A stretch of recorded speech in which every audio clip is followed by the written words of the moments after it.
A pleasure to meet all at last, and welcome back to films I should have talked about years ago.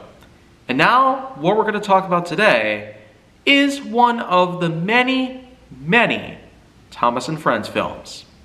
I actually went ahead and talked about The Magic Railroad in films I'm willing to talk about again earlier this year. So of course, I'd say it's about time I get to at least a good proportion of the rest of the films involved in all of Thomas and Friends history.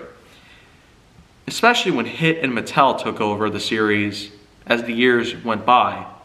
They have made a lot of feature-length films, all of which were animated, of course, aside from maybe a couple. Magic Railroad, Great Discovery, and Calling All Engines. These were the only films that were not animated. Everything else, though, is. And we're going to talk about one of them called Blue Mountain Mystery. This basically is one of those cases where a film actually goes as far as to give us the element of mystery. Mystery that may exceed some expectations at first, but in this case, it probably only slightly met these expectations. I hardly found that much enjoyment out of it, at least in comparison to the likes of all three of the live-action movies that they made throughout the 2000s. So, Blue Mountain Mystery being one of the first that they ever made during the hit era of Thomas and Friends, aside from Hero of the Rails, Day of the Diesels, and Misty Island Rescue. These, of course, were all pretty well done movies, I'd say, in some degrees, but Blue Mountain Mystery was one of the first that they put together, and somehow it hardly had a lot to do with fun entertainment for all people to enjoy. What I had to say about Blue Mountain Mystery is, well, it's more bland than a good bunch of other films that I've ever talked about so far.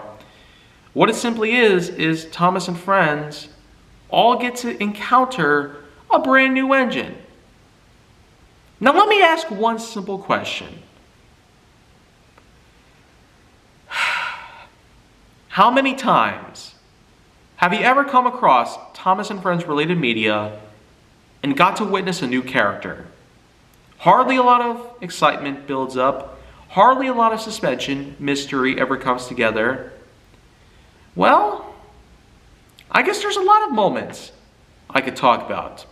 I could talk about when they first introduced characters like James, Toby, Duck, and all the way up to today where such characters are apparent nowadays, like Nia, Rebecca, and Isaiah, or maybe it's something else, but I've honestly lost track of Thomas and Friends after 2011, so I really apologize if I'm not at all caught up with the whole thing.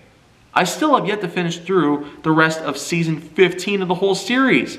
I'm technically marathoning through all of Thomas and Friends right now, and it's all thanks to one hero, Junction Malfunction Podcast. This is the reason why I'm now much more into the series than I ever used to be in my whole life. I now have everything for free. All of the American episodes, all of the English episodes, plus the movies. So when you really get down to it, it sure does feel pretty nice. To get to have everything all to yourself, all for free, without having to pay a single penny.